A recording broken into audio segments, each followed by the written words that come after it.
Good afternoon, ladies and gentlemen. Good afternoon here in Kintex, and also good afternoon, ladies and gentlemen at home.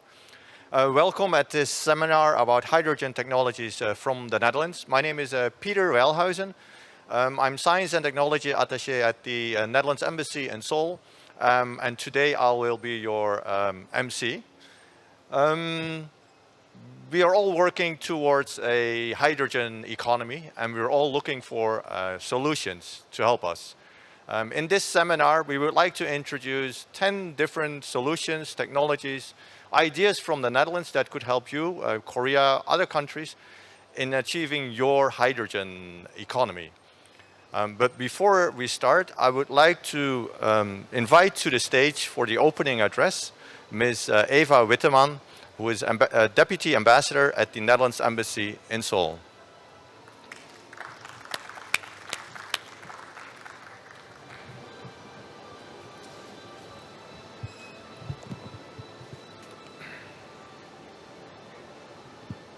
Ja. Annyeonghaseyo. Goedemiddag en goedemorgen voor de mensen in Nederland. My address will be in English because that is a language that we share. Dear ladies and gentlemen in the audience here at Kintex, dear viewers at work or at home, distinguished speakers from the Netherlands, you will pitch today. A warm welcome on behalf of the Netherlands Embassy in Seoul to the Hydrogen Seminar of the Netherlands. Innovative solutions for a hydrogen economy. My name is Eva Witteman. I'm the Deputy Head of Mission of the Netherlands Embassy in Korea. I've been here for 3 years. I believe Korea is a fascinating country and for the Netherlands government, but also for the Netherlands business, this country offers plenty of opportunities. Over the last 60 years, because it's 60 years that the Netherlands has relationships, formal bilateral relationship with Korea, both countries have developed and changed themselves. We have changed into a society where we consume a lot, and it's on the expense of our living environment. Fine dust is filling the air, we emit numerous harmful gases, and we produce too much waste. More and more we come to grip with the fact that we cannot keep living like this anymore. We need to live our lives in a more sustainable way. Recycling, upcycling and reduced consumption are key. The Netherlands is working towards a circular economy. By 2050, the Netherlands aims to become a waste-free economy that runs as much as possible on sustainable and renewable raw materials, and in which products and raw materials are constantly reused. Nothing will go to waste. However, this by itself will not make us fully sustainable. We also need to work on our energy supply at the same time. We need to transform the way we produce energy. We need to replace fossil fuels with alternative, renewable and sustainable sources. Both Korea and the Netherlands recognize this need, and both we are working on this transition. The energy, and that is what both countries recognize, hydrogen will play an important role in this transition and in the energy mix of the future. Both countries are making huge progress in this field. Now, the Netherlands is home to the Hydrogen Valley of Europe, and we are planning 4 gigawatt of installed electrolyzer capacity by 2030. And there are more than 90 hydrogen pilot projects and field labs in the Netherlands. At the same time, Korea has established 5 hydrogen pilot cities in which projects are focused. And in Korea there are 170 hydrogen refueling stations and almost 20,000 hydrogen vehicles are on the Korean roads.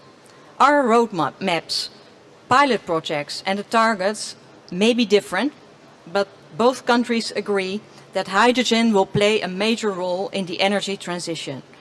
Green hydrogen can help in replacing fossil fuels to heat homes, to move our cars and to run our industries in a sustainable way. The Netherlands and Korea are geographically very far away from each other and also culturally totally different. But what we have in common is the challenges in the energy transition towards the hydrogen economy. And in that sense, both countries are surprisingly similar. We are countries that are highly densely populated, so we cannot produce enough green hydrogen on our own soil. We are both surrounded by sea, so we could use offshore wind energy to produce hydrogen. But what is the best way to do it? We're both looking to import hydrogen from other countries, but what is the best way to transport it over a long distance? Both countries have a large existing natural gas network, but how can we convert this natural gas network to fully or partially carry hydrogen? And these are just a few examples.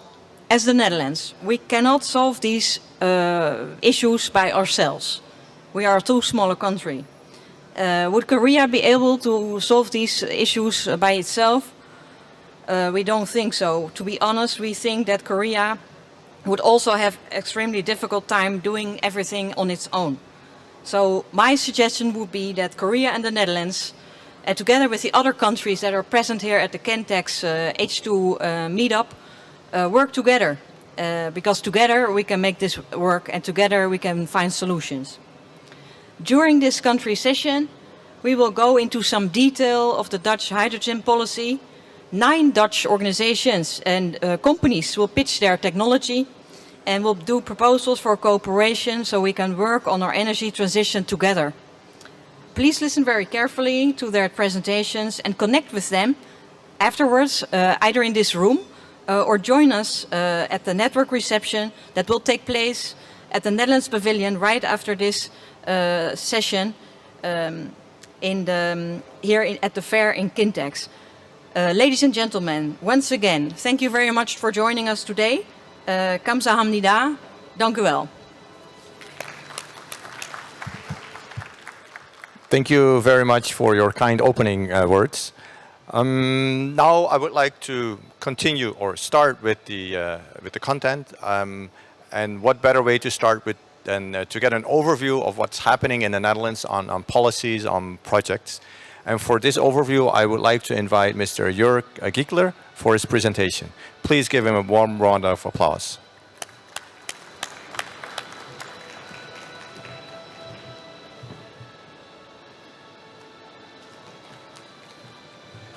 Annyeonghaseyo. Welcome, ladies and gentlemen here in the audience and ladies and gentlemen at home or at work. It is a great pleasure for me to give this presentation to you today about the status of hydrogen in the Netherlands. And I would also like to say that I'm the mission leader of the Dutch mission here, and I'm very proud that we have such a good mission with so much professional, dedicated and enthusiastic people in the hydrogen world who can help us to make this hydrogen economy happen.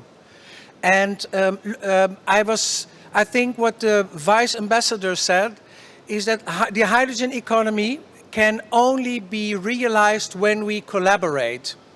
If every country does it on its own, it will take too long to be successful. So the key is to collaborate. So I would like to invite you, if you have any questions, any suggestions, please come and visit us or visit our booth here at the Kintex.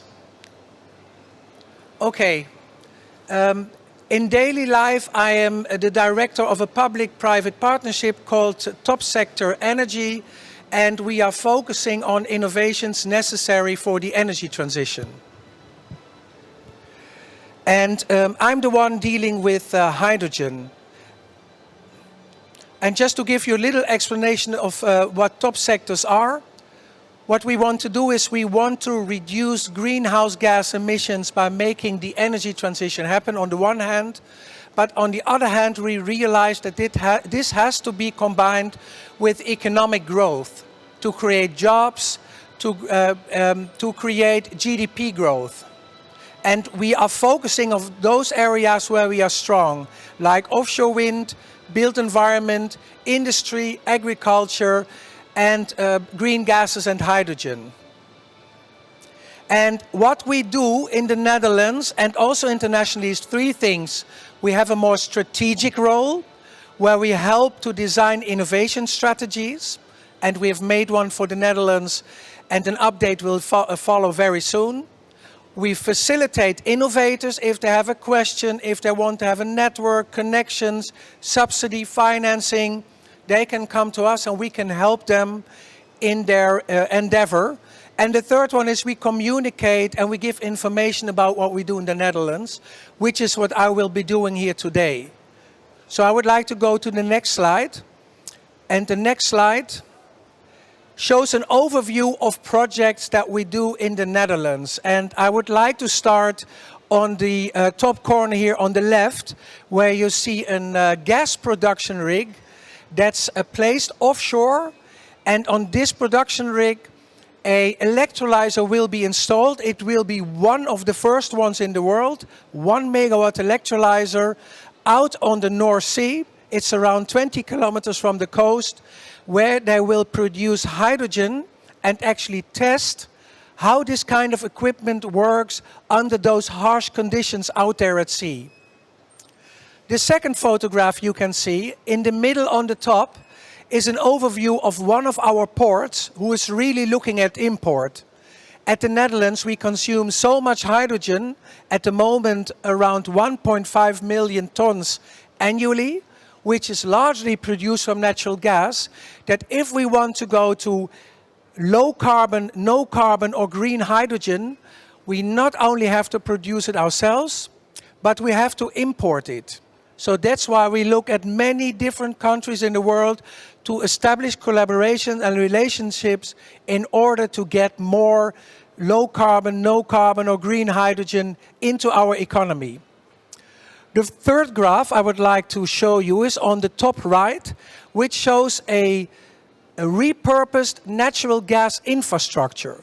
The plan is that by 2027, this infrastructure will be converted from natural gas to hydrogen, and we can use 85% of that natural gas infrastructure in order to cover the whole of the Netherlands. So this is a very important project of around 2 billion euros or $2 billion that will be spent in the next 5 to 6 years. The fourth project I would like to show, which is this one here in the middle on the left, and that is a 1 megawatt electrolyzer that has been installed very close to a natural gas storage in a salt cavern. So this is where we store natural gas, for example, to fill it up in the summer to be used in the winter. And the plan is to establish by 2026 a new salt cavern that can be used for hydrogen, so that we have long-term storage for hydrogen, and we expect that more of those storages will follow in the future.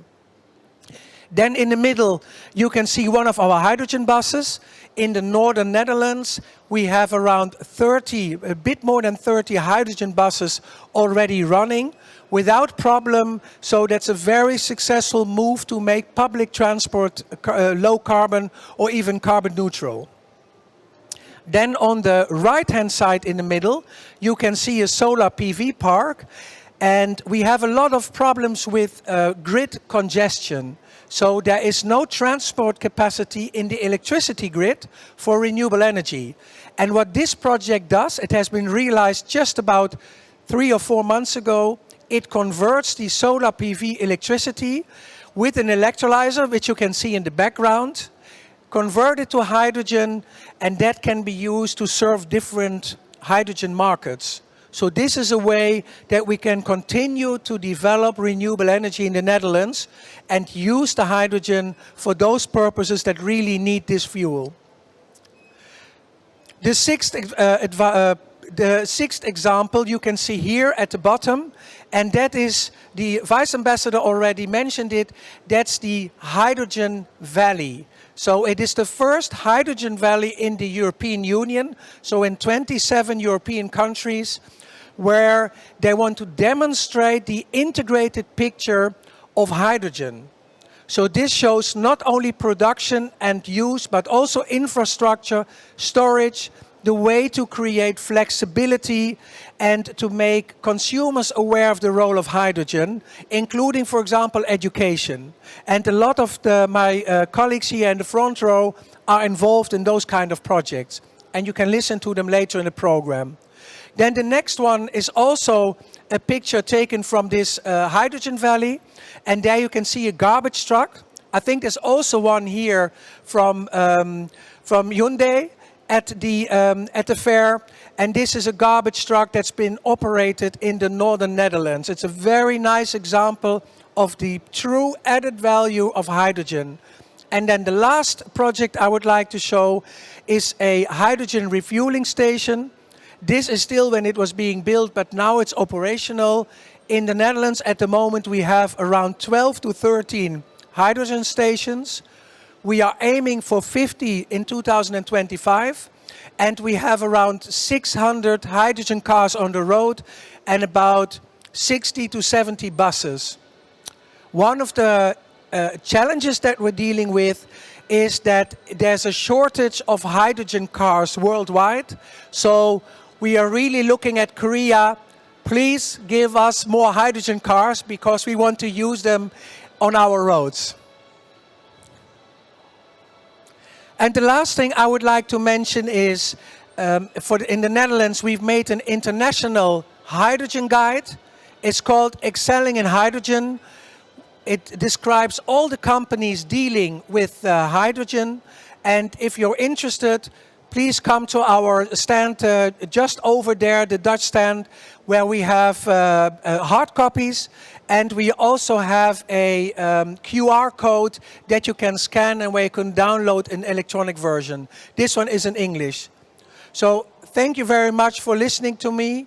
And I'm really looking forward to answer any questions you may have. So you can find us here or back at our pavilion today and tomorrow. So thank you very much.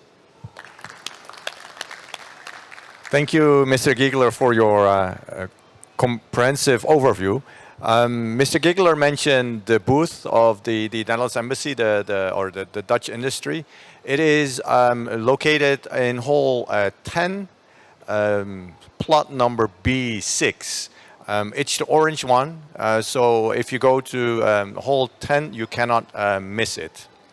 Mr. Gigler also mentioned this place called Energy Valley, this region in the north of the Netherlands. It's developing very fast. And part of this region are two seaports, Eemshaven and Delfzijl.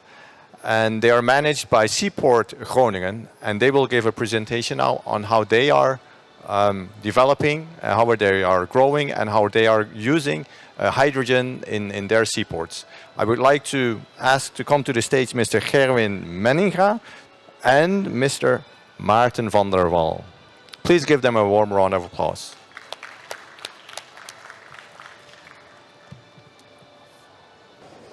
Well, hi everybody. First of all, thanks for the opportunity to speak and welcome at our presentation. My name is Gerwin Mennega. I'm business manager hydrogen at Groningen Seaports, and I'm commercially responsible for the development of the hydrogen business line. I'm here together with my colleague Maarten van der Wal.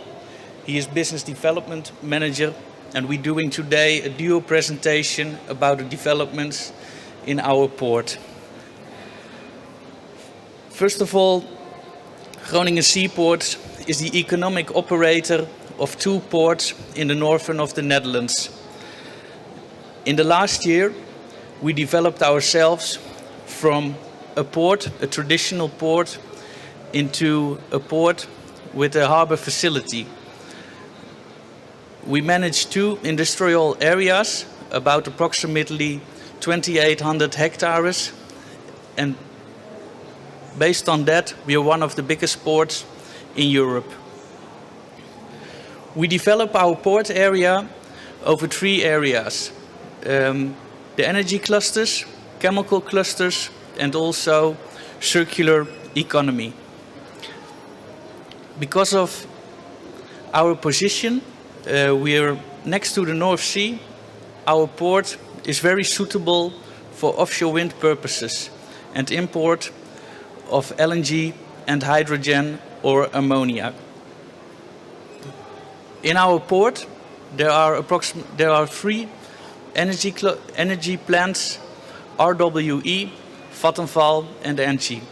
Gas-fired plants, biomass plants, and coils. And they are all in a transition and starting to decarbonize. There's also a lot of solar and wind energy available.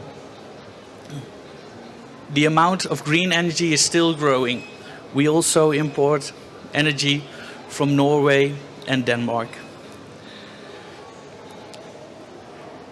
So I would like to give my word to Maarten van der Wal. He is going to tell something about the developments in our port. Thank you very much, Gerwin. Thank you that you are here, and thank you for having us. My name is Maarten van der Wal. I'm a business development manager for hydrogen, and I want to tell you something about how we are building the value chain for hydrogen in our port areas. There is a reason that we are building the hydrogen value chain in the northern part of the Netherlands. As mentioned earlier, we have a few key advantages in the northern part of the Netherlands. They are mentioned here. One of the main things is that we have offshore wind available in the area.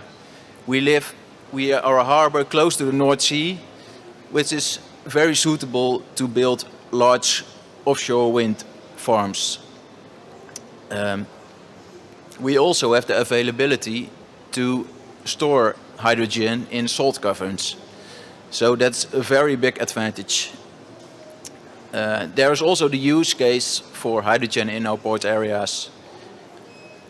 There is mobility, shipping and industry available to take off the hydrogen. Last but not least, we have big universities in our area which can help us to build the value chain of hydrogen.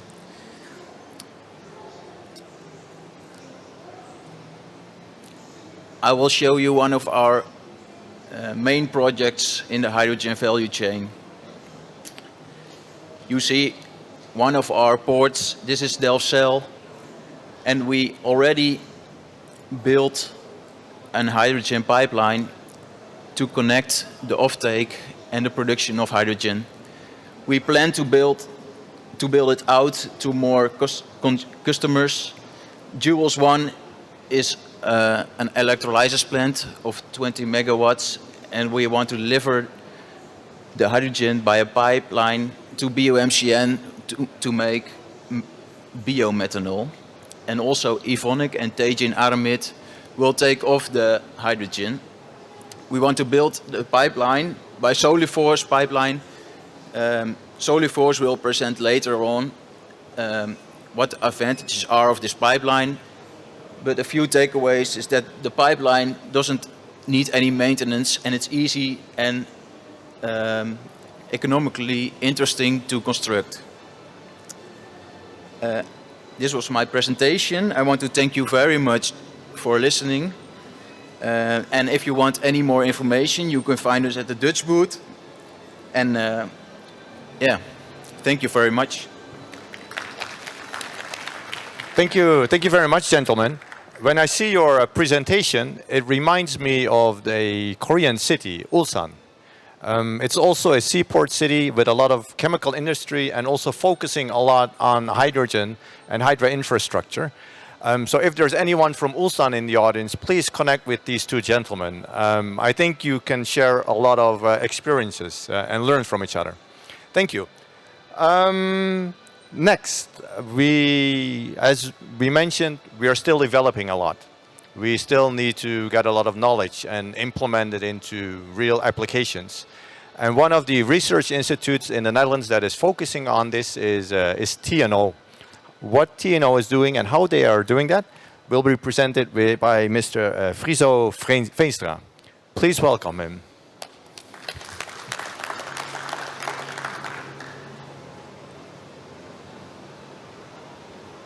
There you go. Well, thank you for being here. Thank you for listening to us today.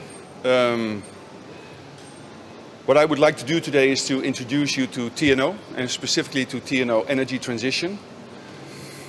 TNO is the National Research Institute of the Netherlands. And what we do is really applied science. So we are really an applied science institute trying to apply knowledge from, let's say, academia into in industry and in society. We are an independent organization, although we work very closely with the government. We are focused. That's, I think, is a very important point. We are not a consultancy. We are really a research organization. We are focused on coming up with new solutions, innovative solutions to complex problems. And we do this generally in what we call the golden triangle, which is essentially academia, the industry, and always in close cooperation with government.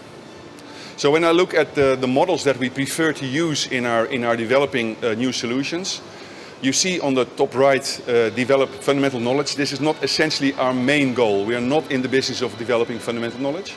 We are really more in what you see on the two lower sides, knowledge development. This is a really important part of our business.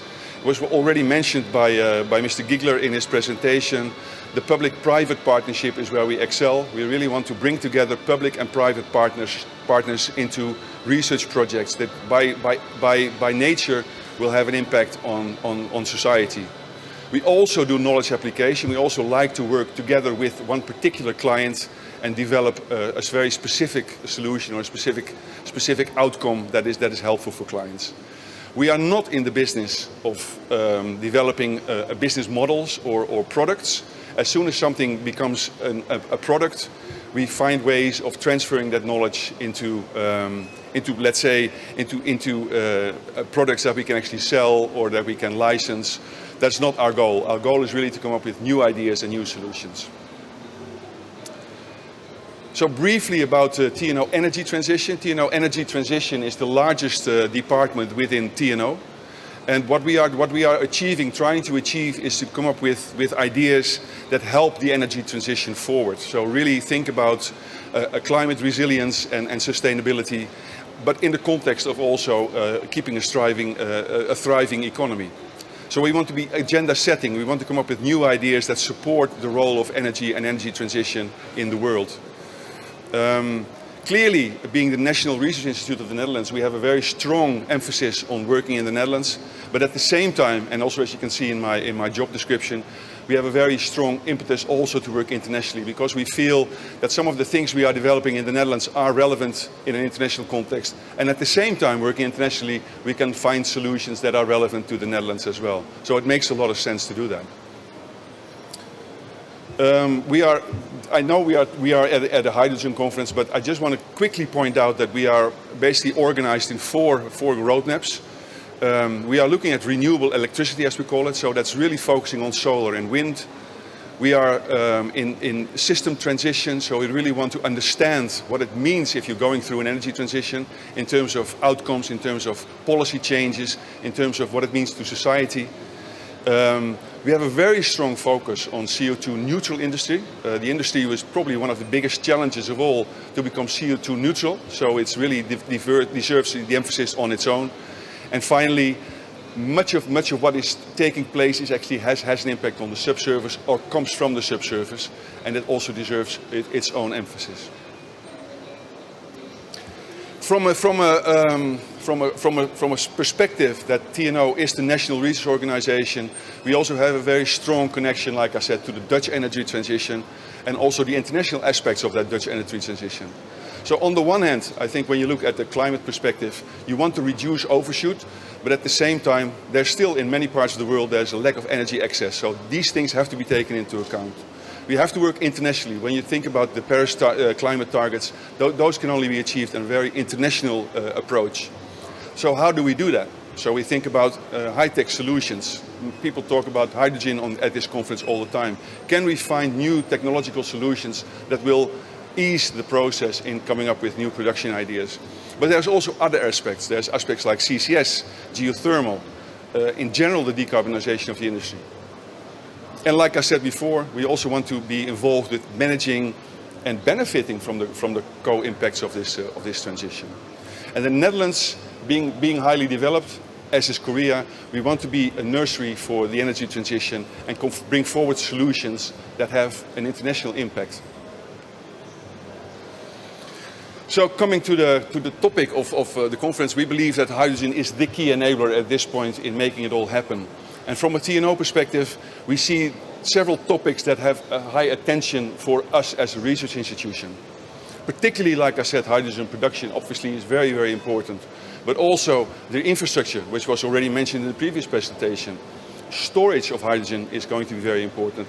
And then think about the end user, particularly the industry, but also on the fuel side. And then finally, as you can see on the left, also again the system. What system changes are required to make hydrogen successful? And again, as you can see, as TNO, we want to connect with the industry. We want to connect with the energy sectors. We want to connect with both the importing and exporting countries. And we want to bring in our expertise on all these topics. So finally, what are our priorities and which are the topics that we really want to collaborate on? Well, particularly like I said, on the innovation and development of electrolysis. I always have the hard time electrolyzer development. Also, I think, which is very important, the usage of green hydrogen for mobility and industry, and particularly as we've seen also on our mission already in the heavy parts of the industry, the heavy segments where there's high demands for hydrogen, and where there's high interest in really making this happen. But at the same time, look at aspects such as backbone and subsurface storage. The offshore part is very important. I think Mr. Gigler already mentioned also the offshore integration of these topics. And finally, when you talk about import-export, how can you actually transport all these huge amounts of hydrogen across the globe? Those are the topics that we are interested in. If there's interest on your side to discuss those topics with us, we'll be very interested to talk to you. Thank you very much. Thank you, Mr. Veenstra. He mentioned the word connect several times. I hope you noticed. So do afterwards, please do connect with him and with the others that gave a speech or will give a speech within the next 1 hour. Next, we talked about energy, we talked about policy, but there's one other important thing that we should not forget in this new hydrogen economy, and that is human capital. If we don't have humans, if we don't have people who have the skills to realize what we want, we are nowhere. There's one university in the Netherlands, also based in Groningen, in Energy Valley, in Hydrogen Valley, that is fully focused on energy. And Professor Jeff Gorcester will explain how and what they are doing. Please welcome him to the stage. Anyang hasimnika, Jonon Jeff Gorcester nida Kyosu Hanze de Hakyo. So I am a professor of sustainable fuels and gases at Hanze University of Applied Sciences, where we have a multidisciplinary faculty focused on the energy transition with 11 faculty members, and I'd like to introduce those faculty members to you. We provide education in the form of the European Masters in Renewable Energy and the Energy for Society Masters. And so in addition to the main engineering disciplines at the core of energy transition technology, we also have legal and social faculty members who can provide a total overview of the disciplines required to achieve transition. So I'd like to give you a little bit of a feeling for how we operate and explain some of our projects and why we're interested in being here to speak with you today. So Hanze University was established in 1798. It's a mid-sized to large university in the north of the Netherlands with between 30,000 and 35,000 students. And we have a strong point in energy, as I mentioned, and now 11 professorships with 3 new faculty members appointed last year. And we're continuing to grow. We have 5 main focus areas. Sustainable mobility, which is my main focus, and I believe there's a lot of interest in Korea as well on this topic. Alternative gases and hybrid fuels. Well, this is an enabler to sustainable mobility, of course. We look at local and regional sustainable energy strategies. So we have a project, for example, called Making City, where we try to transition municipal vehicles to electric and hydrogen power, similar to the city of Ansan that we had the pleasure of visiting yesterday. And we have a faculty on system integration, which looks at bringing together all of the ingredients to bring renewable electricity to conversion to hydrogen storage, and dispersion of hydrogen to the customer. So looking really at the entire end-to-end value chain for renewable energy and renewable fuels. And finally, we have a topic on sustainable industry. This is our 11-member faculty. So we have faculty focused on sustainable behavior and sustainable communications. And it's really interesting in today's world to have these colleagues in the faculty because I can go to them and find out really what are the key insights into how information flows through the public and forms public perception around the energy transition, and what are the challenges and how can we effectively communicate with the public to improve the receptivity to things like hydrogen vehicles. We have faculty focused on wind energy with the background of aerospace engineering. We have system integration with Maarten van der Laan, which has a background in electrical engineering and power transmission. Jan-Jaap Bouwe is my fellow colleague in sustainable fuels. He's a mechanical engineer. I'm a physical chemist and chemical engineer. And then we have life sciences and renewable energy, where we look at, for example, the combination of creating biogas through fermentation with electrolysis, where we can convert the ingredients coming out of the biotreaters into interesting fuels and chemical feedstocks. We have Dr. Gerard Blauhoff that looks at the economics and business models. Daisy Templeman and Bert de Jonge are lawyers, and they look at the legal framework and the regulatory environment. And then finally, Martin Visser is extremely knowledgeable on power transmission systems and gas grids. Now, the way that we like to work, the way that we prefer to work, is to work together as a multidisciplinary faculty. It's rare that all 11 of us can work together on the same project, but that is ultimately our ambition. But we normally get 3 to 4 of our faculty members together, spanning multiple disciplines, to work on a particular topic. But we do that together with other academic partners and business partners. So we work with other Dutch universities, Technical University Delft, Eindhoven, the Rijksuniversiteit Groningen, and we form cooperations with those other universities. In the Dutch and European funding system for this type of research, it's also necessary that we reach out to businesses and form partnerships with industry. The Dutch and European funding providers see that as evidence that what we're doing is going to be meaningful, is going to have ultimately impact to society and impact for businesses and become hopefully commercially viable outcomes.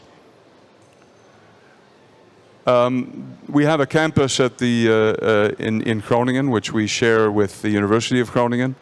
And on that campus, we have a large hydrogen facility.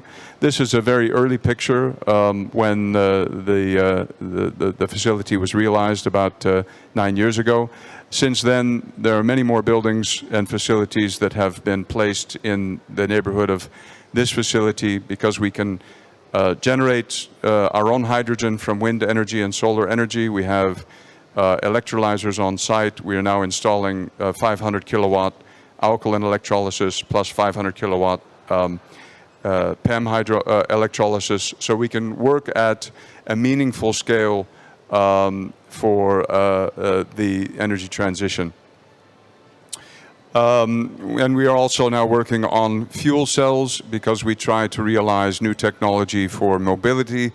And we're looking at zero-emission shipping applications where we can decarbonize short sea shipping in the North Sea coast, which is an environmentally sensitive area. So as I mentioned, we work together with different parties in the value chain for innovation.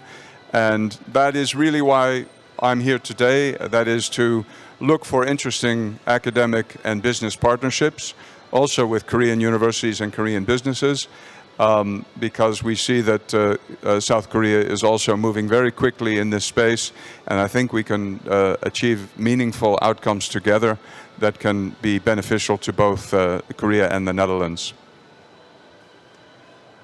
The other reason why our university is focusing on energy is that we're in a very important location in the Netherlands and in Europe, in the north of the Netherlands, which traditionally has been a natural gas province.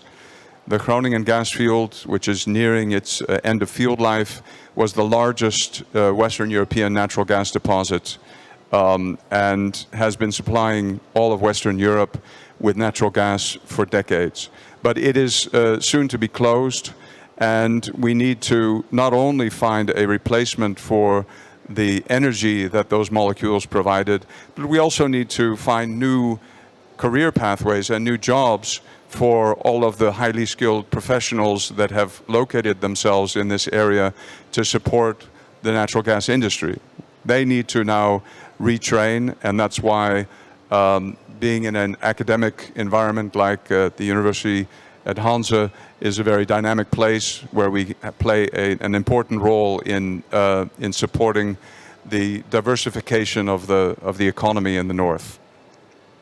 But also, this location is very important from the perspective of offshore wind energy, because the electrons and possibly molecules come onshore in the north of the Netherlands. One of the most important places being the Eemshaven, which the previous speaker talked about. And this puts us in a very important location for how to repurpose the infrastructure that was put in place for natural gas to support this new hydrogen economy. The islands that you see along the northern coast, the Waddeneilanden, are UNESCO World Heritage Sites. And the entire coast of the Netherlands is what's called Nature 2000 area, which is where the European Union has agreed targets for emissions reductions to protect these sensitive ecosystems. And that's why we look, for example, now at zero-emission shipping to try and decarbonize all of the maritime traffic through this area, particularly supporting the offshore wind parks.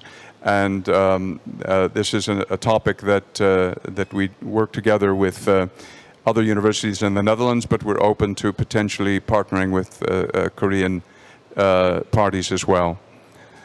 We also have a need to reduce the environmental impact of our agriculture and aquaculture. And that is another topic that we work on. We look at conversion of waste products like wastewater into renewable fuels like hydrogen and renewable feedstocks for circular chemistry by using electrolysis and fermentation in unique new innovative concepts. And we're also open to collaborating with Korean partners on these topics. And I had some very interesting discussions this morning already with several Korean parties on that. And finally, on making city, Groningen has committed to become a leading city in decarbonizing and becoming a model city for the European Union in terms of transitioning its municipal infrastructure to zero or low emission mobility. So that's another area where I think there's scope for collaboration with similar initiatives that are being taken here in the Seoul area. So I'd like to conclude the presentation there. Thank you very much for listening. 감사합니다. Thank you very much for your presentation. You mentioned a lot of ways that you are looking for cooperation with Korean counterparts. So if there's anyone here in the audience or back at home watching via YouTube, please reach out to Professor Gorcester and set up this cooperation. Our next speaker is Mr. Leon Stille. He is also into education, but more education of business people, and he will introduce his new energy business school. Please welcome him.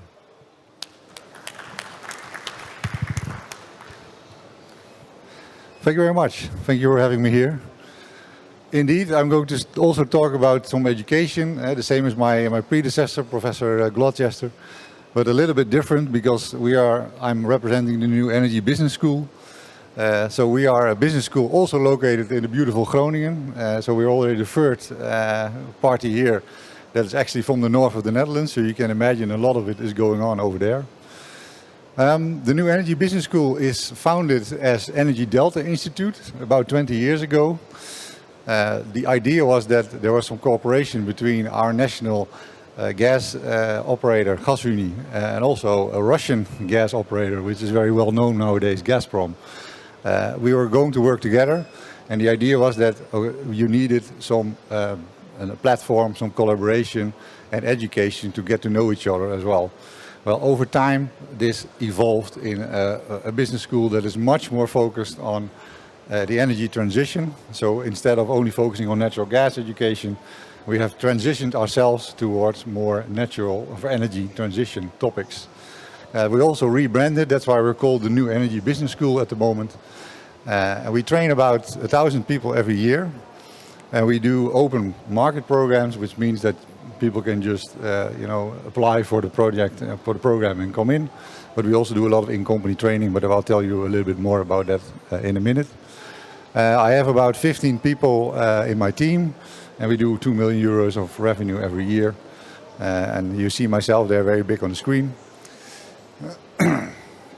We are part of the New Energy Coalition, which is our mother foundation.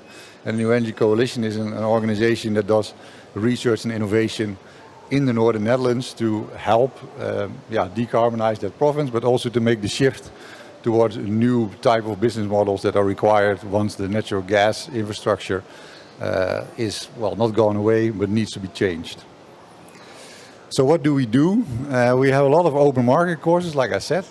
These are courses that are open for everybody. They're open for professionals mainly because it's a commercial business school. So we have courses on all aspects of the energy transition, from geothermal to energy to hydrogen to circularity. And we do have them small-scale masterclasses, which in one day you can be introduced to a certain topic, like carbon capture and storage, for example, and hydrogen. But we also have more intensive courses, which are courses you can do for 2 or 3 days. There you dive deeper into the topic. You have some more information about what's going on, and you get some topic. You also can go to a certain site visits, for example, to see how it actually works in practice. Then we have executive programs, which last for maybe 1 week or 2 weeks.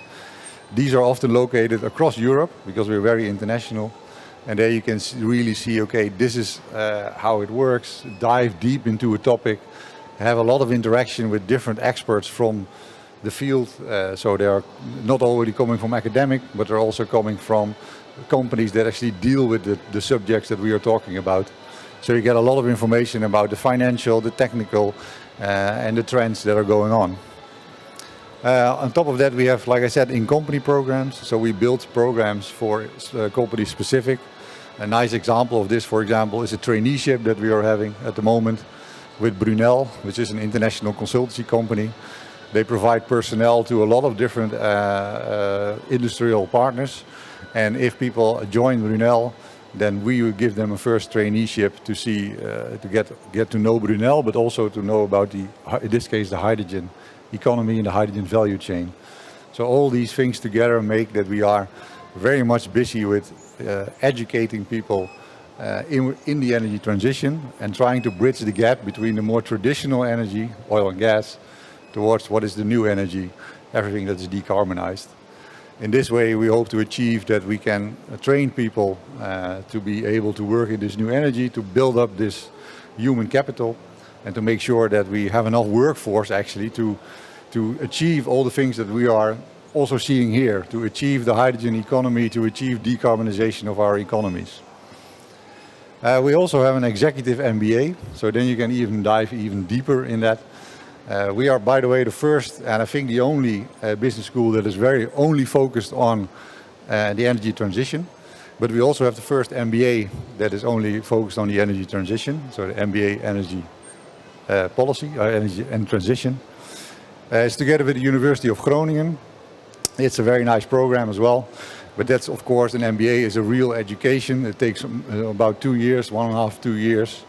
And it's for people that want to make the next step in their career in the energy sphere or want to enter the energy world.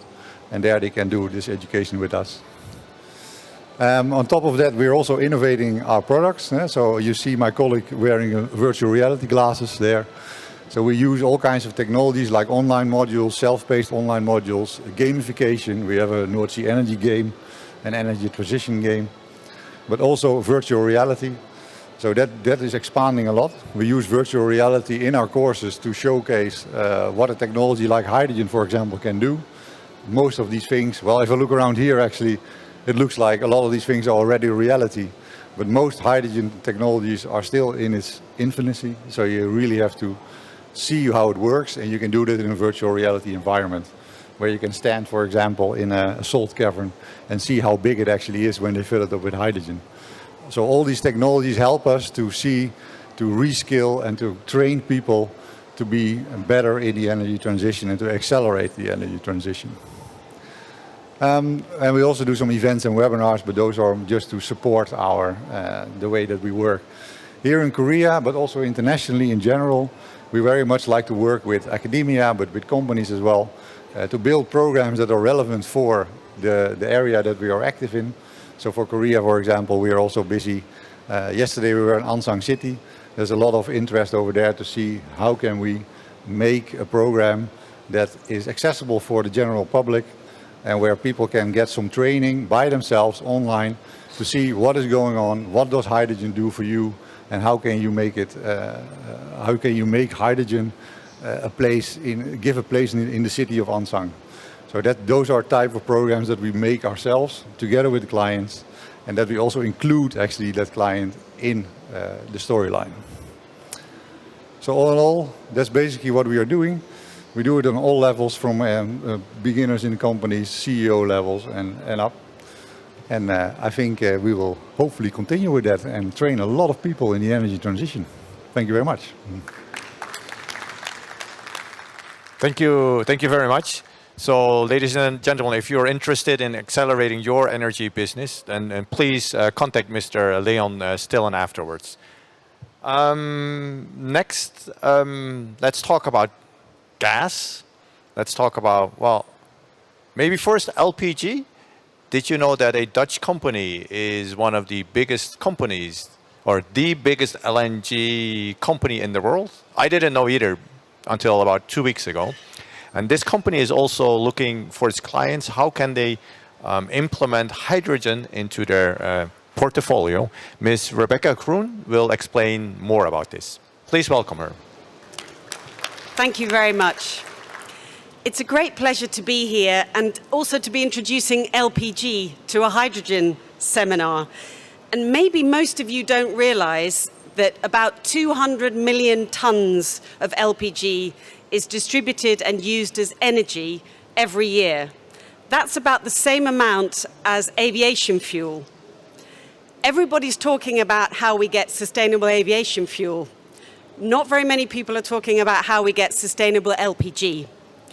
But we really want to do that. We want to get opportunities for our customers and all of the customers also in Korea who currently rely on LPG. Oops. So let me tell you first a little bit about who we are. SHV stands for Steenkolenhandelsvereniging, which is Dutch for Coal Traders Association. And it was established about 126 years ago by 7 families who were trading coal from Germany through the Netherlands. And this family-based, privately owned company that worked together to be most efficient is really still the driving force behind SHV. We now operate around the world and serve around 30 million customers, delivering them LPG in the form that they need it, in a cylinder or in a bulk tank or for their transport needs. So we supply about 5.5 million tons of product directly to customers, and we also organize around 5 million tons of third-party sales globally. This makes us the largest distributor, but if you're good at maths, you remember that I said 200 million tons are distributed. So at 5.5 million tons, even though we're the biggest, we're still only very small because it's a very diverse and fragmented market, which is one of the reasons that we need to pull together, not just as an LPG industry, but with others also looking for solutions across the energy mix to make things happen. And what we really want to do as SHV Energy is offer our customers an increasingly better opportunity to use energy that meets their needs at the right price, but also lowering and lowering and lowering their carbon so that they can defossilize at the pace that's possible for them. So what we've been doing in the last couple of years with our ambition that by 2040, by the way, which is not very far away, we will have replaced all of that 5.5 million tons of fossil LPG that we sold in 2017 with alternatives. We've been innovating in terms of new products. The first thing that we introduced was bio-LPG, otherwise known as renewable propane or renewable butane. This is really important because it's exactly the same chemically as fossil propane and butane. Doesn't require any infrastructure changes or any changes for the customer. It's a complete drop-in solution. We're really proud of our role pioneering bio-LPG, the first company globally to offer this to our customers, and it's now available in 10 countries in Europe. We also started launching bio-LNG in 2021, which is a direct drop-in solution for LNG as well. It's liquid biomethane, sometimes actually physically liquefied biogas, and other times in a more book and claim scenario, depending on the regulations of the country. But again, here we're looking for solutions that make sense for our customers, looking at the best use of the opportunities with the feedstock, the conversion technology, and the product or the application that the customer needs energy for. What we also realized fairly quickly is we need to look outside propane, butane, and LNG to really get to large volumes quickly at the right price point. And that's when we decided to really focus on RDME, or dimethyl ether. So DME is very, very similar to LPG, but not exactly the same. But we can blend it up to 20% with propane and use existing infrastructure. Again, no changes required. Or we can change a few things, small modifications to the equipment, and offer it as a 100% product offering. This is wonderful, but we then also need large volumes of RDME. And so we decided to invest in production facilities. So we've now set up 2 new companies that will be really championing the development of RDME. And the first facility will be opening in the UK, taking waste, municipal solid waste, just normal black bin waste, and converting that into RDME. And that really offers an immediate opportunity at the right price point for our customers' energy needs. I think there's a lot of interest also here in Korea. We know of some people also looking into this, and we're interested to see how we can exchange understanding of what the role of RDME can be as an LPG complement, but also as a hydrogen carrier. Because hydrogen is wonderful in so many ways, as all of you here and listening at home know, but there are some challenges in terms of transport and storage.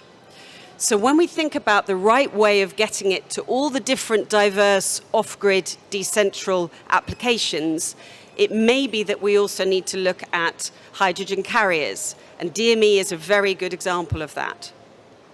But there are other ways that hydrogen can also be locally supplied and used for specific uses. And this is something we are very keen to understand, and why we believe it's interesting to exchange learnings with people here in Korea, because getting the locally available feedstock converted into hydrogen, either, of course, through a renewable energy electricity route or through an alternative route to hydrogen through, for example, biogas conversion, is really the best way that we can make sure that energy stays locally available, affordable, and sustainable. So we're really interested in understanding what kind of solutions you already have developed or are thinking of developing, and we're looking forward to exchanging some ideas on that with you. Part of that puzzle, though, also has to be about capturing the carbon, because somewhere in the chain, when you make hydrogen, most of the time there is some carbon involved. And that's where we need to be really careful how we understand how we do that effectively to make sure that we're not adding more carbon emissions somewhere in the whole value chain. So carbon capture, utilization, and or storage is an important part of that piece. Pre-combustion, post-combustion, all interesting topics for us to understand. What could we do as a distribution company, customer-centric distribution company? How can we work with parties to make this possible, to lower the carbon intensity of all of the products that we currently supply? So again, we're looking forward to hearing strong suggestions from you in this area. And what else could we do? How else could we be offering new business models to our customers through other molecules or through on-site production and use? We're really keen to understand what the future looks like and to invest in that together with the right partners. So really that's the overarching theme of what we're here to present and what we're here to learn from during this H2 Meet session and in visits here in Korea. We know that collaboration is the only way we're really going to solve some of the big climate and environmental issues that we have as one world. So please reach out with any ideas that you have for collaboration. We're ready to partner, to invest, and to see how we can innovate together. Thank you very much.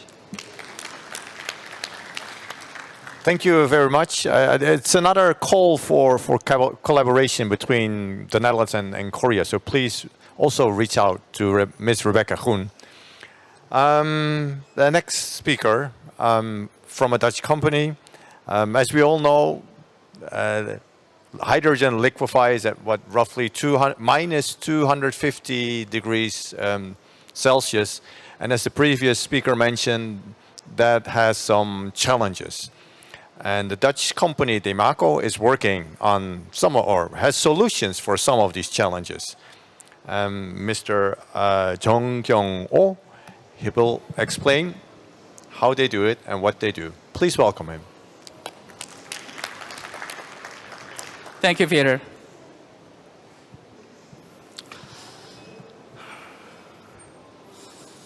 Good afternoon, everyone.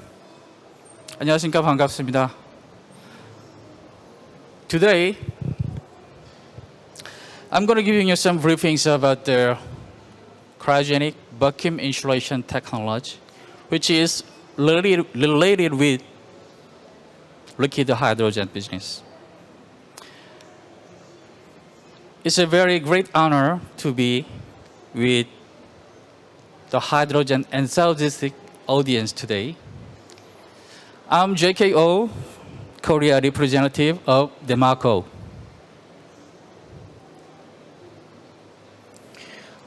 DEMACO is a cryogenic vacuum technology provider with over 60 years of history. So DEMACO established in 1960s. And DEMACO has focused on their cryogenic business, fully focused on from 1980s, performing conceptual design and prototyping and detailed design, manufacturing, testing, and installation service as well. So as a turnkey service provider, DEMACO plays globally. DEMACO has around 125 employees regularly and turnover approx 20 million euro, which is with the total workshop area around 9,000 square meters. And with the global presence in 5 key locations, like France, and Spain, China, and Malaysia, and Korea. DEMACO located in the around 1 hour distance from Amsterdam to north. Yesterday, we have a very good opportunity to visit the Hyundai Motor and the Ansan Hydrogen Smart City in terms of the Korea hydrogen infrastructure and business condition check. Vice versa, DEMACO is focusing on the area of the cryogenic world. So DEMACO follows the developments in the entire supply chain of the liquid hydrogen. And our focus is on the liquid hydrogen transport, distribution, and application, especially like truck transportation and marine application and aerospace area. So this graphic shows the major area of the DEMACO's business, like a loading bay and pipe couplings and vacuum jacket pipelines and loading arms in terms of the truck transportation and the maritime, even in aviation sectors within the hydrogen infrastructure.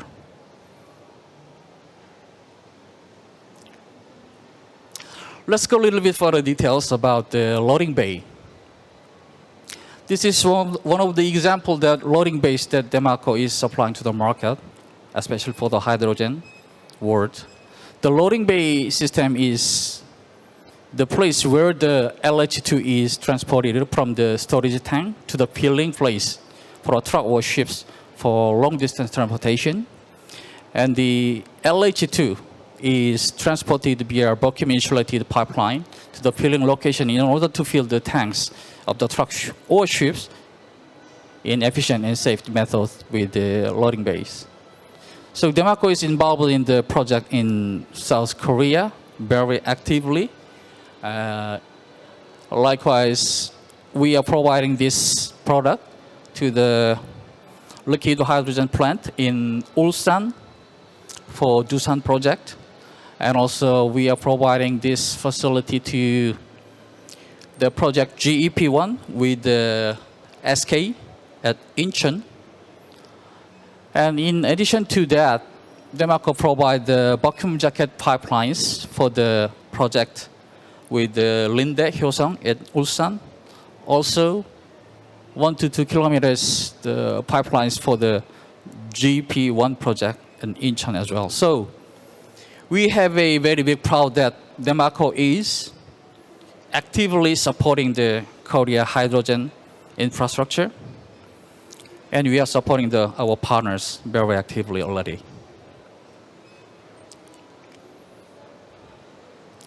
And as a marine application, we are in the development stage. The DEMACO is involved in the manufacturing of the loading arm and designing the onboard systems to support the maritime ferry application. And as a aerospace sectors test facility, these test facilities are used for the testing rocket engine with the liquid hydrogen and liquid oxygen and liquid methane. DEMACO is involved in the design and engineering and manufacturing of the cryogenic infrastructure application like a filling and distribution. As a research and development program, we are also doing some extra service for the superconductive aircraft and motor development.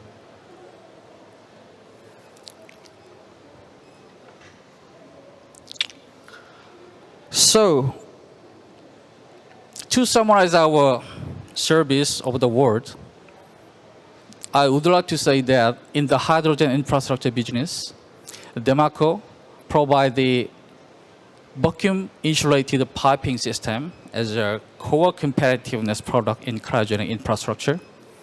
And also DEMACO provides the filling stations like a loading bay system for the cryogenic equipment.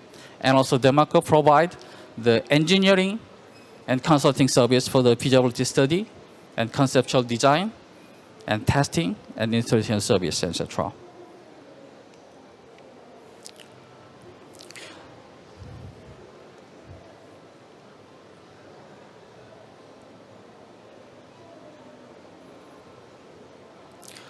In final, I would like to introduce DEMACO's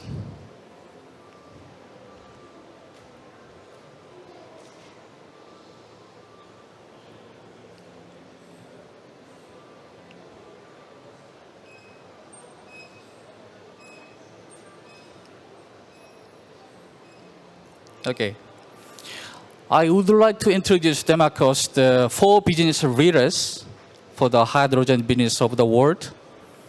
The Mr.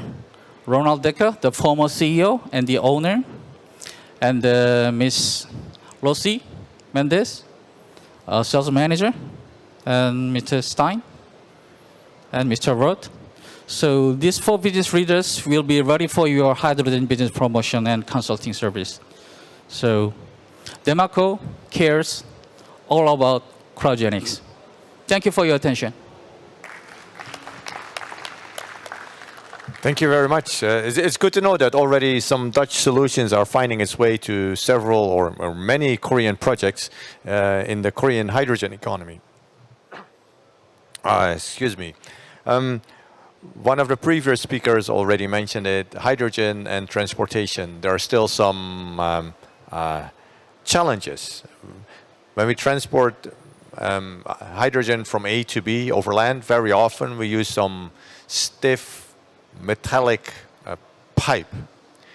But isn't there a better solution for this? It's something I've always wondered.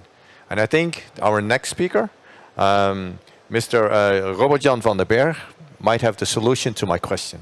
Please welcome him to the stage.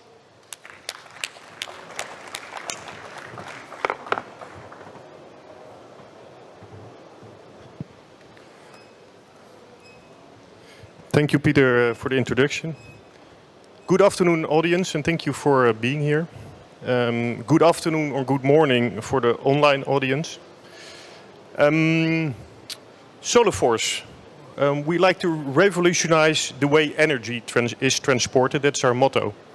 And in that respect, I first would like to thank the H2 Meet organization and especially the Innovation Award Committee of the H2 Meet, because we were delighted to understand that we have been nominated for the H2 Innovation Award as one of the few non-Korean companies present here. So again, thank you very much for that nomination. Well, thank you. And we're looking forward to the end result, of course, of the final result. We're talking about innovation, but as a company, we are not new. We are the originator of a product that's called a reinforced thermoplastic pipe. And we We started designing that about 22 years ago as a research and development spin-off from the Royal Shell. Like I've said already earlier, our mission is to revolutionize the way energy is transported. And we're doing that already in the traditional oil and gas industry and providing thousands of kilometers of our product to most of the major oil and gas companies, mainly in the Middle East. So likes like Saudi Aramco or ADNOC or PDO, KOC, all of these companies are using our product in traditional oil and gas industry. The discussion on green, blue, or at least renewable hydrogen started about 4 or 5 years ago. And at that time we also decided to make sure that our product was ready for the next step to be taken in this industry development. So what have we done? Together with a certifying body in the Netherlands, which is called Kiwa, we have certified our product also for hydrogen transportation. And simply, this is what it is. Huh? It's a nice circle. You can throw it to everybody in order to have a look. But this is really the unique product that we have. And as you can see on the screen, I'm trying to pointer. Yeah. It exists of a inside PE layer, PE liner. Then we have got a pure aluminium layer that is fully tight and fully embedded in the PE. Then we've got 2 layers of aramid fiber that gives the reinforcement strength to the pipe itself. And then there is an outside layer of PE again that gives protection to the full system. And in this case it's white, but of course if you, the fact that it is white is because this has a UV compounder in it. So it's very, which companies in the Middle East like very much, because it keeps our product at ambient temperature. But you can make any color of it, of course, on the outside. We have certified it at the moment up to 42 bar of continuous operating pressure. This pressure is being taken because we want to have a product ready in the market that could connect to the existing electrolyzers. So most of you know that electrolyzers at the moment, their output pressure, hydrogen output pressure is around 30-35 bar. And by having this product there, we could easily connect to that. Should the market require any higher pressure, up to 100 bar, or any lower pressure, because regulation doesn't require such higher pressures, and because of economics, we can also either increase pressure or we can lower pressure. That is part of our ongoing development that we have. On this picture, I again shows the components of our pipe. And on the left side, you can see a bit about the installation of our product. The nice thing about the product is that it comes in coils of 400 meters, so it's extremely easy to install. And as you can see, it also takes extreme low amount of right-of-way in order to do the installation. Oh, sorry. What else is the unique selling points of our product? Because it comes in these 400 meters, it reduces the installation time of a hydrogen project. You can see it comes in coils. That makes it also easy to uncoil, but also in a hydrogen development market where there's a continuous change and a continuous development of projects, you can also imagine that you maybe want to diversify or change the routing of a pipe. Well, the nice thing about this product is that you can uncoil it, but you can also recoil it. So if you wish later on to change the routing or put it somewhere else, that's also possible. The system itself is fully non-metallic, and not only the pipe system, we also the pipe itself, but we also have fittings that makes the connection, and also end flanges that makes the connection to any existing infrastructure. They're all full non-metallic. Being non-metallic means that there is no chance or no possibility of hydrogen embrittlement, which in steel solutions might be a possibility. We see our product as a potential accelerator of any local or regional distribution network. And a proper and nice example is, of course, already mentioned by my colleagues from Groningen Seaports, where we jointly looking at the hydrogen infrastructure at the port of Groningen. And basically, in all honesty, we developed this pipe because of their backbone requirement. So we also like to thank Groningen Seaports for keeping up to us to speed and making sure that we continue developing our product.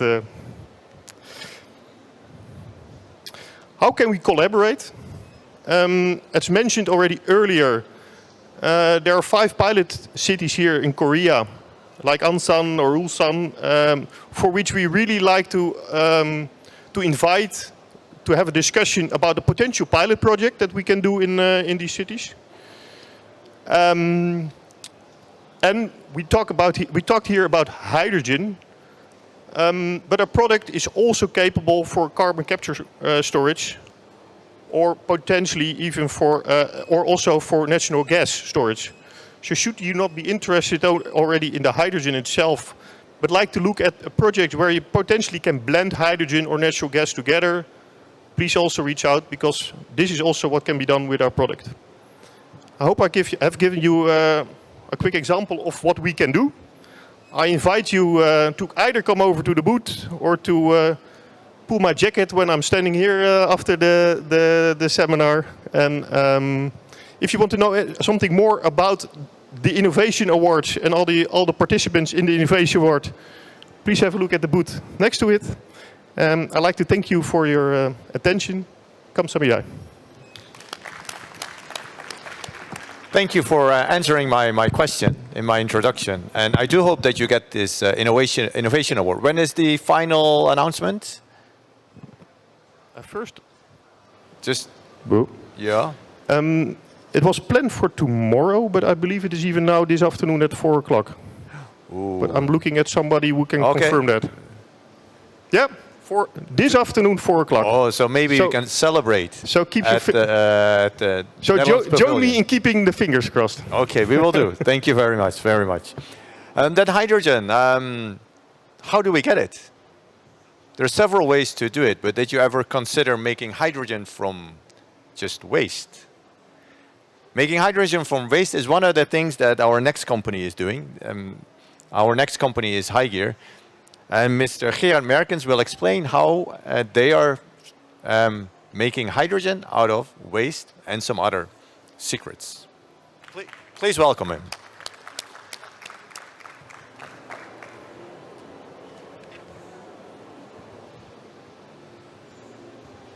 Good afternoon, everybody. Thank you for having the opportunity to speak there. Annyeonghaseyo, and good morning to everybody watching from Europe. As Pieter mentioned, my name is Gerard, and I'm responsible for the sales and business development of the products within the Xebec and Gigler portfolio in the Asia-Pacific market. So what I want to do today is explain a bit more what Xebec does, what systems we have developed to accelerate the transition to a low-carbon economy, and how we can help providing solutions for different applications, and mainly also different technologies for different locations and applications. So I have 2 slides. It's a very short presentation. So on the slide here, you can see the product portfolio of Xebec Adsorption. We are, that's important to mention, a hydrogen neutral company. We have multiple technologies and different solutions. So from a technology point of view, we can really help advise on the CAPEX costs, the OPEX costs, but also the emissions related to the hydrogen or renewable gas project you want to develop. So I think we'll just go through one by one. So the first system on the left here is renewable natural gas. So we use pressure swing adsorption technology to purify raw biogas, which consists of 50% methane and 50% CO2. Purify that to a pure renewable natural gas. Renewable natural gas has the same chemical properties as your fossil fuel natural gas. What SHV also mentioned, the benefit is that you can use the gas in the existing infrastructure, which makes the adoption of this renewable technology really easy because lesser investment is required. So we have over 88 biogas upgrading plants operating globally. It's a commercial technology that is available. It's proven, it's reliable. We mainly place these systems at anaerobic digesters where biogas is generated, at farmers, at agricultural sites, but also municipalities that collect waste and organize waste. So for Korea, this is really a major opportunity because it's one of the world leaders in waste collection and waste recycling. It does a great job, a tremendous job in recycling and also separating organic waste from the inorganic waste.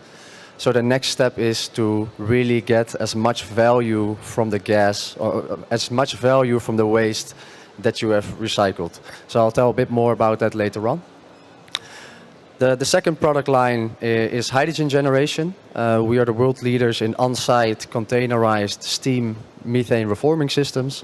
We have over 90 sites globally where we generate high purity hydrogen gas for different applications. So those are for metal production, glass production, food hydrogenation, or also now hydrogen fueling stations. But as mentioned earlier, we are technology neutral. We want to accelerate the adoption of hydrogen in different industries, and that's why we also have electrolysis technology. So depending on the feedstock that you have available, you can choose which technology you want to generate the hydrogen gas. If you have renewable electricity, it might be a better option for electrolysis. If you have renewable fuels like biogas, it might be better to go with a steam methane reformer plant. Apart from that, we also focus on oxygen and nitrogen gas systems using the same pressure swing adsorption technology. Then on the right, we have the gas upgrading and purification part. As mentioned earlier, we use pressure swing adsorption technology to upgrade raw biogas to high purity renewable natural gas. But we use exactly the same technology at slightly different pressures to upgrade hydrogen gas mixtures, syngas mixtures, or carbon dioxide mixed gases, flue gases, to high purity gases so they can be used in different applications. So for the markets today, as we utilize our technologies, we're using it for hydrogen purification for our steam methane reformers. We also have a few systems operational in Korea where hydrogen gas is generated and high purity is needed for fueling stations. But we are going to use the same PSA technology to capture, purify, and store, transport the carbon dioxide. Then we also have gas purification and recycling for industrial gases and spent mixed gases. It's a bit more industry specific for float glass and metal production plants. They use hydrogen and nitrogen gases in their process, and after that they typically vent it.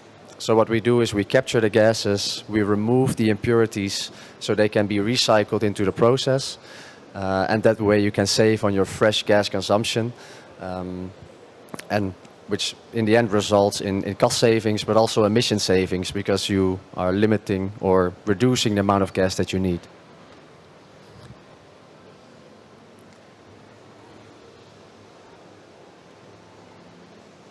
Then to talk a bit more about how we want to accelerate the hydrogen adoption in almost every country in the world. Everywhere where humans live or where activities take place, there is organic waste. Doesn't matter which community you go to, there's always organic waste available. And as mentioned earlier, Korea is one of the leaders in recycling this waste. So the next step is really to fully utilize the energy that you can get from this waste. So how can we do that? From organic waste sources on the left here. So that can consist of animal manure, food waste, agricultural waste, or sludge from wastewater treatment plants. If you use anaerobic digestion, or if you use an anaerobic digester, the microorganisms convert this organic waste into raw biogas, as explained earlier. And then we come into the picture. So what Xebec does is biogas upgrading technologies. We actually have one site here operational in Daegu in Korea, which was commissioned already in 2013, where the municipality is generating biogas from food waste. And we take that raw biogas, we upgrade it to CNG or RNG, and that is used to fuel the local buses. So biogas upgrading, so the product is renewable natural gas. That can already be used in applications for natural gas, for example, in your gas grid or what I just mentioned for transportation. But the other option is using this green fuel for green hydrogen production. Renewable natural gas has the same properties, so it can actually be used in existing commercially available steam methane reforming systems. So you can also produce green hydrogen by using a green fuel as a feedstock. Sometimes there is a bit of misconception into the market when we talk about the colors of hydrogen. What we always try to explain is that the technology that you use to produce gases does not determine the carbon intensity of your product. If you use a green fuel as a feedstock, your product gas will also be green. But if you use a gray feedstock, you get a gray product. So in this case, you can utilize the steam methane reformers that are in the market today because we are using a green fuel. So the product that we are producing is also green.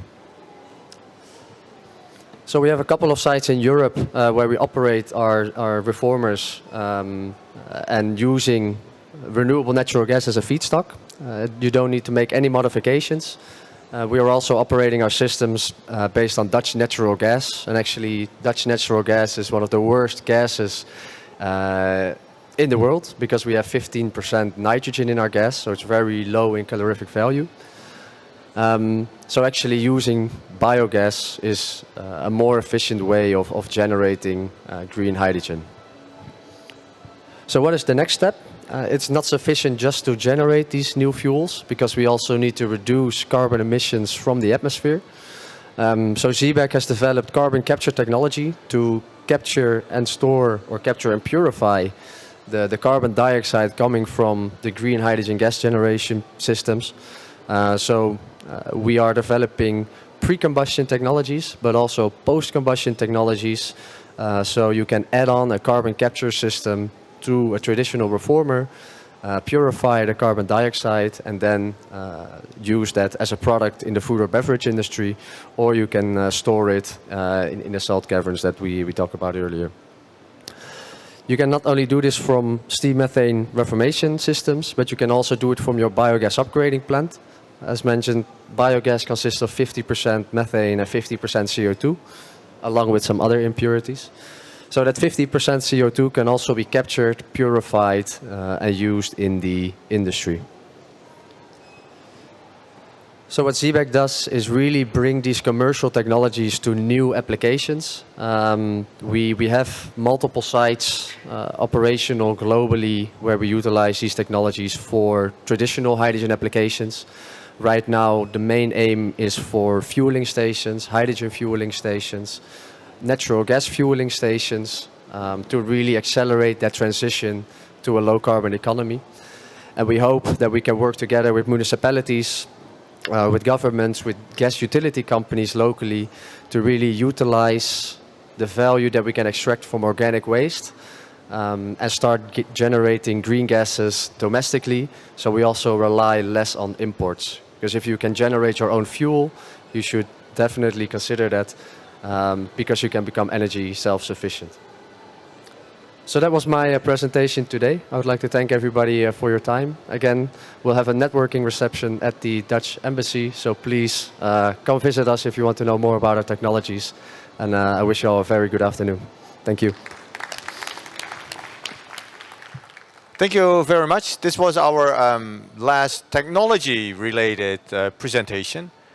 You've seen about 9 Dutch speakers give a presentation about their technology. If you meet up with them and if you come up with a project, an R&D project, the next question will likely be, what's going to be the funding? How are you going to fund an R&D project that you from Korea and the Netherlands are setting up? Our next speaker from the Dutch organization RVO will explain shortly what some of these funding opportunities for R&D projects are. Please welcome Mr. Pieter Houttuin to the stage.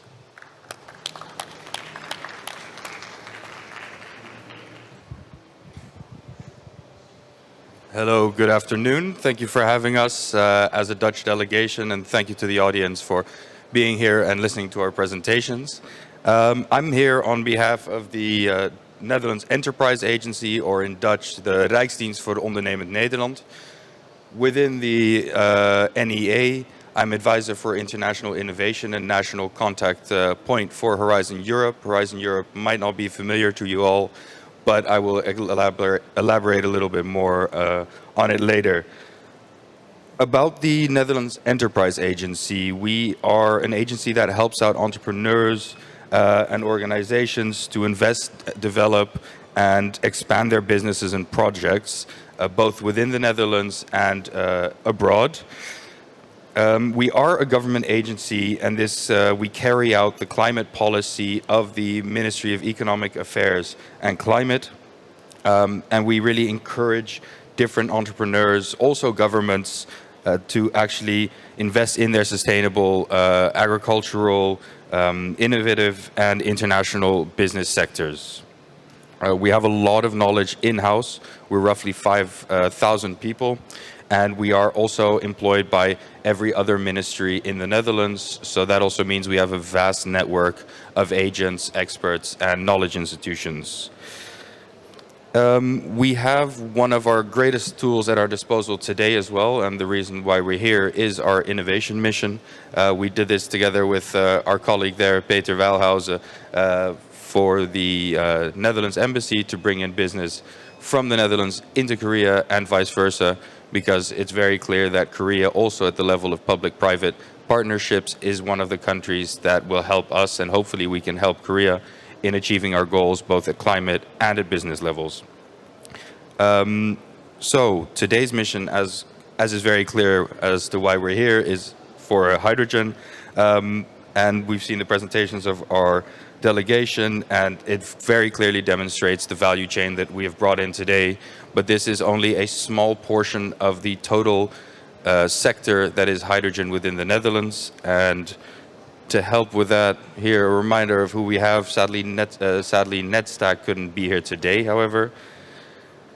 Besides the innovation missions, the RVO does have a great amount of toolkits that allow us to reach our goals. We have roughly 900 different grants, subsidies, funds, and programs to help our businesses as well as foreign businesses to reach whatever goal is really set in mind. This can also be something in the clothing or creative industry, all the way to medical, health, and social aspects.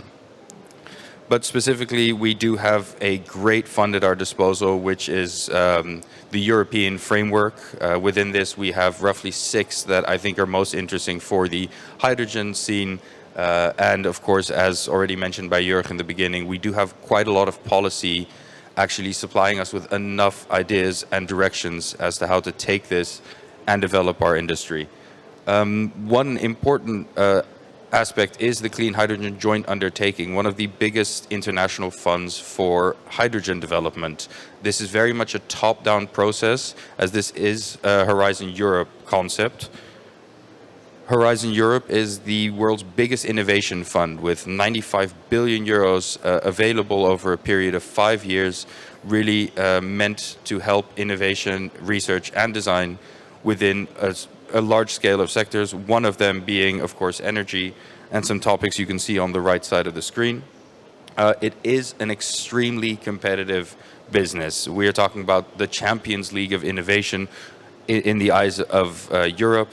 So a lot of our delegation today have participated in this, have successfully participated in this, and have actually been able to take steps into the future that without some of these funds would have been harder to reach. Besides the supposed Champions League of innovation, which is Horizon Europe, under which the Clean Hydrogen Joint Undertaking falls, We also have Eurostars and Eureka. This is another European Commission-based funding scheme, but this is more aimed at the startup scene, scale-up scene, and small to medium enterprises. Within this is a less administratively strict form of Horizon Europe, a shorter run-through time, and you actually need less partners to be able to get this off the ground. But like most funds at this kind of level, you are looking at an extremely competitive scene. What the RVO can do within this is we advise Dutch companies, but also companies that work in partnership with Dutch companies to successfully hand in proposals for this. We also help with communication with the European Commission, a number of our ministries that are directly affected by this, and of course to look for partners and help build up the consortia. We do have even more projects. This is more at a national level and very much executed and facilitated by the RVO, is our SURF program. SURF is a more government-to-government based interaction with also quite a large budget to see how the Korean government and the Dutch government can partner up to mitigate climate crises. This is very much based on information sharing. We will be offering some master classes and hopefully we'll be inviting some of the experts here today on behalf of the Dutch government. To really get access to this as a theme, and same for Horizon Europe and Eureka Eurostars, you can contact the RVO directly, the NEA directly, or via KIAT, which is essentially the similar kind of organization, but then localized here. Finally, we do have one more. There are plenty more, so do contact us actually. But then you have ISEP. This is very much based again on the SME, the smaller companies, and has a very specific focus to get this off the ground. In short, we have a lot of different options, and we very much see Korea as a very clear partner in any endeavor that we have aim to have, whether it's in a sector that is creative, whether it's in a sector that's innovative and meant to be sustainable. For ease of access, please contact me. Please come see us at our booth. And when this is over, you can always contact Peter Walhuizen at the embassy here in Korea. Thank you for your time. Thank you very much, Pieter. With this presentation from Pieter, we conclude our seminar about the Dutch solutions for the hydrogen economy. We have shown you about 9 different companies, institutes that are willing to cooperate. They introduce their technology, they propose projects or directions to work on together. If you find the right partner here, then Pieter, he came up with some funding opportunities for your R&D project. So I do hope that you will take time, maybe now, to talk with the Dutch people. They are sitting here at the front row. I think they will be here until 3:30, because after 3:30 they will clear this space. So also, no matter how busy you are talking with the Dutch, you will have to leave.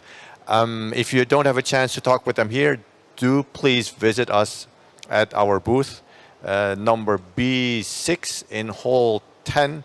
It's the orange corner that it's impossible to miss.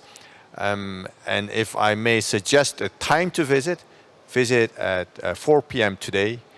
We will have some small drinks, some small snacks that we can all enjoy together. So once again, thank you very much for joining us here in Kintex and joining us via YouTube at home. And hope to see you later here in the front or at B6 on the other side. Thank you very much.